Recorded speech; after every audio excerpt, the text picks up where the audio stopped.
hoxe aprobamos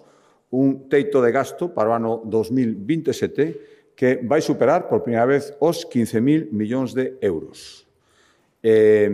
ademais, hai que decirlo, por primeira vez, estes 15.000 millóns de euros vanse acadar con fondos ordinarios, dado que os fondos extraordinarios que incrementaban os orzamentos nestes últimos anos, derivados da pandemia e dos fondos MRR, chegan ao seu fin e, polo tanto, o ano que ven non computarán,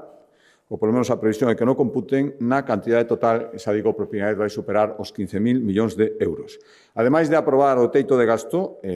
leva aparellado o trámite que hoxe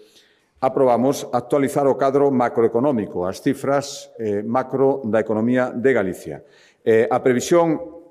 que facemos agora mesmo, no mes de xullo, é que a economía galega medre o ano que ven por enriba do 2%, concretamente un 2,1%. Saben que sempre facemos previsións conservadoras, previsións que estimamos realistas e previsións que normalmente despois se poden modificar á alza, que sempre é moito mellor que o contrario.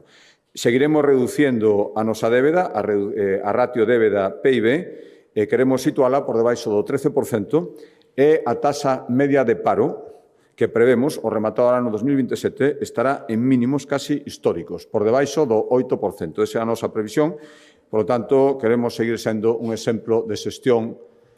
racional, xestión confiable e xestión rigurosa das contas públicas